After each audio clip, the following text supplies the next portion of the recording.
Sortis au milieu de la nuit d'une réunion de 12 heures avec Emmanuel Macron, les numéros 1 des partis d'opposition, de gauche comme de droite, ont réclamé jeudi matin des annonces rapides du chef de l'État pour traduire concrètement cette initiative. Les échanges à huis clos se sont achevés à 3 heures du matin, après un tour de cadran consacré à la situation internationale, aux institutions et à la cohésion de la nation.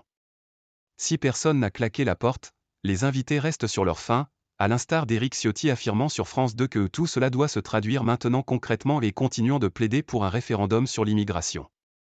Je ne sais pas sur quoi tout ça va déboucher, a ajouté le président des Républicains, pour leur pas convaincus par la démarche, même s'il a jugé l'exercice opportun.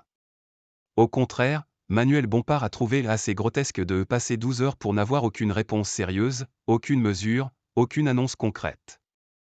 Un échange direct mais sans conclusion.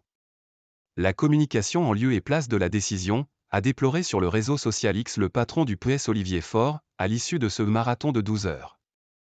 L'entourage du président a cependant indiqué que le principe d'une conférence sociale sur les carrières et les branches situées sous le salaire minimum avait été validé dans la soirée. La porte n'a pas été fermée sur la question des bas salaires en dessous du SMIC ou des conditions de travail, a confirmé sur France Info le porte-parole du gouvernement Olivier Véran, en évoquant cette conférence sociale. S'il y en a une, tant mieux, je prends, a réagi sur RTL communiste Fabien Roussel, qui n'a pas entendu le terme de conférence durant cette réunion, mais considère que s'il y a une porte qui s'ouvre, on met son pied dedans, on pousse et puis on discute. Se revoir, ou pas. Avant lui, le président du Rassemblement national, Jordan Bardella, avait évoqué des débats francs mais était dans l'incapacité de préciser sur quoi ils déboucheraient.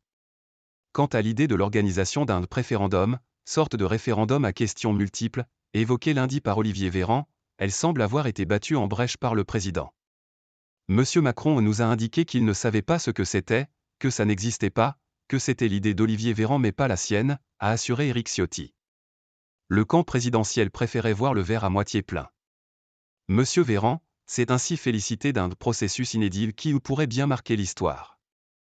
Le patron de Renaissance Stéphane Séjourné, qui ne retrouve pas forcément dans les réactions des uns et des autres ni l'ambiance ni les démarches de cette réunion, y voit une nouvelle étape d'apaisement dans le dialogue politique, a-t-il expliqué à l'AFP.